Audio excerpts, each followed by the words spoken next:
Oi, pessoal. Vamos dar uma revisada aqui rapidinha no que é a equação de segundo grau, quais são algumas das propriedades, né? Primeiro, o que é a equação de segundo grau? É toda equação nessa forma. Ax² mais bx mais c igual a zero. A, b e c são os nossos coeficientes numéricos, né?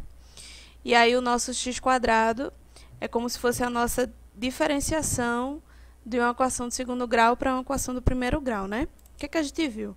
Uma equação do primeiro grau, ela não tem o coeficiente 2. Então, por exemplo, a equação 2x menos 1 igual a zero é uma equação do primeiro grau, porque ela não tem o coeficiente 2. Porém, uma equação de segundo grau, o 2 tem que ser o coeficiente máximo. Então, por exemplo, a equação 2x ao cubo menos 1 igual a zero não é a equação de segundo grau. Mesmo que aqui tivesse um x², ela não seria, porque eu tenho um coeficiente maior do que 2 aqui. Tá. Além disso, o que a gente viu, né? Diferenciando as equações. Que uma equação de segundo grau não necessariamente vai ter os coeficientes b e c. Apesar dessa ser a fórmula geral dela, o coeficiente b e o coeficiente c podem ser os números zeros. O único coeficiente que é obrigatório a gente ter é o coeficiente a. Até porque se o coeficiente a for zero, a gente não vai ter o x², então não é a equação de segundo grau. Então, vamos aos exemplos. 2x² menos 3x igual a zero. Nessa equação, quais são os coeficientes que eu tenho? Eu tenho o coeficiente a e eu tenho o coeficiente b. Repara que eu sublinhei aqui o menos, porque o menos faz parte do 3, tá? É sinal do número. Então, o coeficiente A 2, coeficiente B menos 3. Eu não tenho o coeficiente C, que é o coeficiente livre, né? O coeficiente sem incógnita, sem letra. Então, esse coeficiente vai ser 0. Um segundo exemplo, agora sem o coeficiente B. x² mais 3 igual a 0.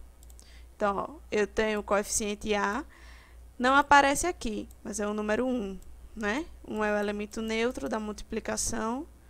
Então, quando não há número de frente a uma letra, é sempre o número 1. Não tenho o coeficiente B, que é o número que acompanha o x, mas eu tenho o coeficiente C. C igual a 3.